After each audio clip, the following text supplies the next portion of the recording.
السلام علیکم ورحمۃ اللہ وبرکاتہ۔ امید ہے تمام دوست احباب خیر و عافیت سے ہوں گے، ہنستے مسکراتے ہوں گے۔ اللہ تعالیٰ آپ کو صحت، تندرستی اور ایمان والی لمبی زندگی عطا فرمائے۔ آج رمضان کے حوالے سے میں نے سوچا آپ کو کوئی ایسی چیز بتا دی جائے کہ رمضان کے مہینے میں جب ہم روزے رکھتے ہیں تو روزہ رکھنے کے بعد پیاس کی شدت کم ہو، ہمیں پیاس کم لگے اور کوئی ایسا تھوڑا سا ڈائٹ پلان ہو جس سے روزہ اچھے طریقے سے رکھا جا سکے۔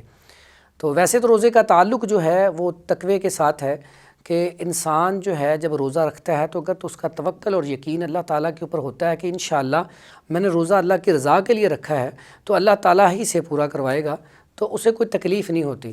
لیکن ایک انسان ہونے کے ناطے ہمیں ہوتا ہے کہ یار کوئی ایسی چیز استعمال کی جائے جس سے پیاس کی شدت کم ہو، ہمیں بھوک بھی کم لگے۔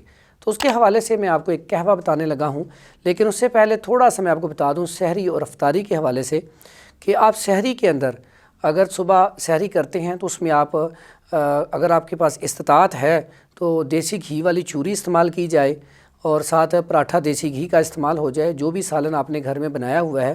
لیکن سالن جتنے بھی آپ بنائیں رمضان کے مہینے میں وہ شوربے والے ہوں۔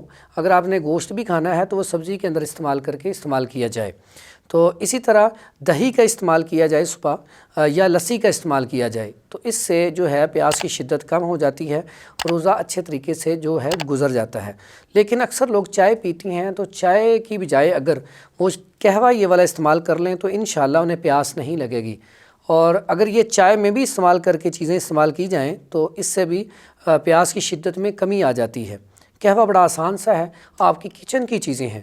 اس میں آپ نے سونف لینی ہے اور سبز الائچی لینی ہے، 3 چٹکی سونف لے لیں اور 3 عدد سبز الائچی لے لیں۔ اس کا قہوہ بنا کے گڑ یا شکر کے ساتھ میٹھا کر کے وہ استعمال کر لیا جائے، یا انہی دونوں چیزوں کو چائے کے اندر بھی آپ شامل کر کے استعمال کر سکتے ہیں۔ اور جن کو گرمی کا ایشو ہو، پیشاب کے اندر جلن ہو، تو وہ اس کے اندر خشک دھنیا کا استعمال 3 چٹکی کر سکتے ہیں۔ دعاؤں میں یاد رکھیے گا، اللہ تعالیٰ آپ سب کو صحت، تندرستی دے، ایمان والی لمبی زندگی دے۔ تو یہ میرا میسیج تھا سحری کے حوالے سے۔ السلام علیکم ورحمۃ اللہ وبرکاتہ۔